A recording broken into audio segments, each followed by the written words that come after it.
Season 2ಗೆ ಅದ್ದೂರಿಯಾಗಿ ತೆರೆ ಬಿದ್ದಿದೆ. ಬ್ಯಾಚುಲರ್ಸ್ಗಳ ಪರೀಕ್ಷೆಯಲ್ಲಿ ಗೆದ್ದಿದ್ಯಾರು ಅನ್ನೋ ಕುತೂಹಲಕ್ಕೂ ಬ್ರೇಕ್ ಬಿದ್ದಿದೆ.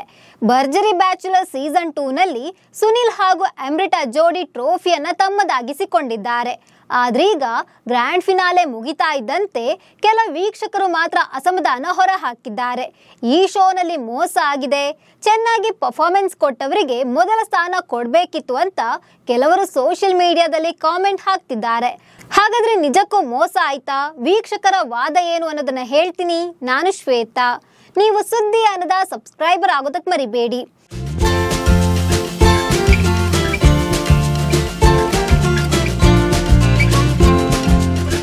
ಭರ್ಜರಿ ಬ್ಯಾಚುಲರ್ ಸೀಸನ್ 2 ಭರ್ಜರಿಯಾಗಿ ಯಶಸ್ಸು ಕಂಡಿದೆ. ಸೀಸನ್ 2ನಲ್ಲಿ 10 ಬ್ಯಾಚುಲರ್ಗಳಿಗೆ 10 ಮೆಂಟರ್ಸ್ನ ಪರಿಚಯಿಸಲಾಗಿತ್ತು. ಬ್ಯಾಚುಲರ್ಸ್ಗೆ ಆತ್ಮವಿಶ್ವಾಸ, ಸಂವಹನ ಕೌಶಲ್ಯ, ಒಟ್ಟಾರೆ ವ್ಯಕ್ತಿತ್ವವನ್ನು ಪರೀಕ್ಷಿಸಲು ಸಾಕಷ್ಟು ರೌಂಡ್ಗಳನ್ನು ನೀಡಲಾಗಿತ್ತು. ನಟಿಯರು ಮೆಂಟರ್ ಆಗಿ ಬ್ಯಾಚುಲರ್ಸ್ನ ತಿದ್ದುವ ಕೆಲಸ ಮಾಡಿದ್ರು. ಜೀವನದ ಪಾಠದ ಜೊತೆಗೆ ಭರ್ಜರಿ ಮನರಂಜನೆ ಕೂಡ ಇಲ್ಲಿತ್ತು. ಫಿನಾಲೆಗೂ ಮುನ್ನ 3 ಹೆಸರು ಕೇಳಿ ಬರ್ತಾ ಇತ್ತು. ಗಾಯಕ ಸುನಿಲ್ ಅಮೃತಾ ಜೋಡಿ, ರಕ್ಷಕ್ ಬುಲೆಟ್ ರಮೋಲಾ ಜೋಡಿ ಹಾಗೂ ಡ್ರೋನ್ ಪ್ರತಾಪ್ ಗಗನಾ ಜೋಡಿ ಹೆಚ್ಚು ಹೈಲೈಟ್ ಆಗಿತ್ತು. ಈ 3 ಜೋಡಿಗಳ ಪೈಕಿ ಯಾರಾದರೂ ಒಬ್ರು ಗೆಲ್ತಾರೆ ಅಂತ ಹೇಳಲಾಗಿತ್ತು. ಇದೀಗ ಭರ್ಜರಿ ಬ್ಯಾಚುಲರ್ ಸೀಸನ್ 2 ಗ್ರ್ಯಾಂಡ್ ಫಿನಾಲೆ ಕೂಡ ಮುಗಿದಿದ್ದು ಎಲ್ಲಾ ಕುತೂಹಲಕ್ಕೂ ತೆರೆ ಬಿದ್ದಿದೆ. ಸೀಸನ್ 2ರ ಕಿರೀಟ ಯಾರ ಮುಡಿಗೆ ಏರಿದೆ ಅನ್ನೋದು ಕೂಡ ರಿವೀಲ್ ಆಗಿದೆ. ಈ ಸೀಸನ್ ನಲ್ಲಿ ವಿನ್ನರ್ ಆಗಿ ಸುನಿಲ್ ಹಾಗೂ ಅಮೃತಾ ಟ್ರೋಫಿ ತಮ್ಮದಾಗಿಸಿಕೊಂಡಿದ್ದಾರೆ. ಸುನಿಲ್ಗೆ ವಿನ್ನರ್ ಕಪ್ ಜೊತೆಗೆ 15 ಲಕ್ಷ ರೂಪಾಯಿ ಕೂಡ ಕ್ಯಾಶ್ ಪ್ರೈಸ್ ಸಿಕ್ಕಿದೆ. ರಮೋಲಾ ರಕ್ಷಕ್ ಬುಲೆಟ್ ರನ್ನರ್ ಅಪ್ ಆಗಿದ್ದು, ರಕ್ಷಕ್ ಬುಲೆಟ್ಗೆ 10 ಲಕ್ಷ ರೂಪಾಯಿ ಬಹುಮಾನ ಸಿಕ್ಕಿದೆ. ಇನ್ನು ಗಗನ ಹಾಗೂ drone Pratap second runner up ಆಗಿದ್ದು, ಡ್ರೋನ್ ಪ್ರತಾಪ್ಗೆ 3 ಲಕ್ಷ ರೂಪಾಯಿ ಬಹುಮಾನ ಹಣ ಸಿಕ್ಕಿದೆ. ಇದರಲ್ಲಿ ಅರ್ಧದಷ್ಟು ಹಣವನ್ನ ಗಗನಾಗೆ ನೀಡೋದಾಗಿ ಡ್ರೋನ್ ಪ್ರತಾಪ್ ವೇದಿಕೆಯಲ್ಲೇ ಹೇಳಿದ್ದಾರೆ. ಇನ್ನು ಸ್ಪೆಷಲ್ ಬ್ಯಾಚುಲರ್ ಪಟ್ಟ ಸೂರ್ಯ ಪಾಲಾಗಿದೆ. ಸೂರ್ಯ ಮತ್ತೆ ಅಭಿಜ್ಞಾ ಭಟ್ ಜೋಡಿಗೆ 1 ಲಕ್ಷ ರೂಪಾಯಿ ಕ್ಯಾಶ್ ಪ್ರೈಸ್ ಸಿಕ್ಕಿದೆ.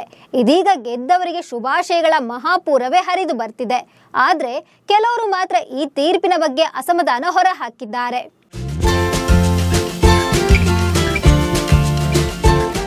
ಹೌದು, ಭರ್ಜರಿ ಬ್ಯಾಚುಲರ್ ಸೀಸನ್ 2ನಲ್ಲಿ 3 ಜೋಡಿಗಳ ಮಧ್ಯೆ ಟಫ್ ಫೈಟ್ ಇತ್ತು. ಕಡೆಗೂ ಸುನಿಲ್ ಹಾಗೂ ಅಮೃತಾ ಜೋಡಿ ಗೆದ್ದಿದ್ದಾರೆ.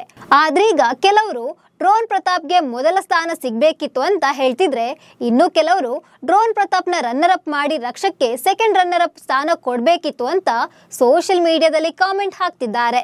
ಡ್ರೋನ್ ಪ್ರತಾಪ್ ಆರಂಭದಿಂದಲೂ ಎಲ್ಲಾ ಟಾಸ್ಕ್ಗಳನ್ನ ಚೆನ್ನಾಗೇ ಮಾಡ್ತಿದ್ರು. ಡಿಫ್ರೆಂಟ್ ಕಾನ್ಸೆಪ್ಟ್ ಮೂಲಕ ಗಗನಾಳನ್ನ ಮಾತ್ರವಲ್ಲದೆ ಜಡ್ಜಸ್ನ ಕೂಡ ಇಂಪ್ರೆಸ್ ಮಾಡ್ತಾ ಬಂದಿದ್ರು. ಆದ್ರೆ ಸುನಿಲ್ ಅಮೃತಗಾಗಿ ಹೀಗೆ ಸರ್ಪ್ರೈಸ್ ಕೊಟ್ಟೇ ಇಲ್ಲ. ಆಗಾಗ ಹಾಡು ಹೇಳಿ ಸರ್ಪ್ರೈಸ್ ಕೊಡ್ತಿದ್ರು. ವಾವ್ ಅನ್ನಿಸುವಂತಹ ಸರ್ಪ್ರೈಸ್ ಕೊಟ್ಟಿಲ್ಲ. ಹೀಗಾಗಿ ಡ್ರೋನ್ ಪ್ರತಾಪ್ನ ವಿನ್ನರ್ ಮಾಡಬೇಕಿತ್ತು. ಡ್ರೋನ್ ಪ್ರತಾಪ್ಗೆ ಶೋನಲ್ಲಿ ಮೋಸ ಆಗಿದೆ ಅನ್ನೋದು ಡ್ರೋನ್ ಪ್ರತಾಪ್ ಫ್ಯಾನ್ಸ್ ವಾದ. ಇನ್ನು ಕೆಲವರು ಅಟ್ಲೀಸ್ಟ್ ಡ್ರೋನ್ ಪ್ರತಾಪ್ನ ರನ್ನರ್ ಅಪ್ ಆದ್ರೂ ಮಾಡ್ಬೋದಿತ್ತು. ಎಲ್ಲವೂ ಮೊದಲೇ ಫಿಕ್ಸ್ ಆಗಿತ್ತಾ? ಗ್ರ್ಯಾಂಡ್ ಫಿನಾಲೆಗೂ ಮೊದಲೇ ವಿನ್ನರ್ ಯಾರು ಅನ್ನೋದು ವೈರಲ್ ಆಗಿದ್ದು ಹೇಗೆ ಅಂತ ಕಾಮೆಂಟ್ ಮಾಡ್ತಿದ್ದಾರೆ. ಈ ಶೋಗೆ ಬಂದ್ಮೇಲೆ ರಕ್ಷಕ್ ಕಂಪ್ಲೀಟ್ ಚೇಂಜ್ ಆಗಿದ್ದಾರೆ. ಮಾತಿಗೂ ಸಿಟ್ಟು ಮಾಡಿಕೊಳ್ತಿದ್ದ ರಕ್ಷಕ್ ಈಗ ಲವರ್ ಬಾಯ್ ಆಗಿದ್ದಾರೆ. ಹೀಗಾಗಿ ಅವರಿಗೆ ವಿನ್ನರ್ ಪಟ್ಟ ಸಿಗ್ಬೇಕಿತ್ತು ಅಂತ ರಕ್ಷಕ್ ಫ್ಯಾನ್ಸ್ ಕಾಮೆಂಟ್ ಮಾಡ್ತಿದ್ದಾರೆ. ಒಟ್ಟಾರೆ ಸ್ಪರ್ಧಿಗಳು ಗೆದ್ದ ಖುಷಿಯಲ್ಲಿದ್ರೆ ಅವರ ಫ್ಯಾನ್ಸ್ ಮಾತ್ರ ತಮ್ಮ ನೆಚ್ಚಿನ ಜೋಡಿಯ ಗೆಲ್ಬೇಕಿತ್ತು ಅಂತ ಕಾಮೆಂಟ್ ಹಾಕ್ತಿದ್ದಾರೆ. ಮತ್ತೆ ಕೆಲವರು ಜಡ್ಜ್ಮೆಂಟ್ ಕರೆಕ್ಟ್ ಆಗೇ ಇದೆ, ಇಲ್ಲಿ ಮೋಸಗೀಸ ಏನೂ ಆಗಿಲ್ಲ ಅಂತ ಹೇಳ್ತಿದ್ದಾರೆ. ಸೊ ಈ ಬಗ್ಗೆ ನಿಮ್ಗೆ ಏನನ್ನಿಸ್ತಿದೆ? ನಿಮ್ಮ ಪ್ರಕಾರ ಯಾರು ವಿನ್ ಆಗ್ಬೇಕಿತ್ತು ಅಂತ ಕಾಮೆಂಟ್ ಮಾಡಿ. ನಮಸ್ಕಾರ.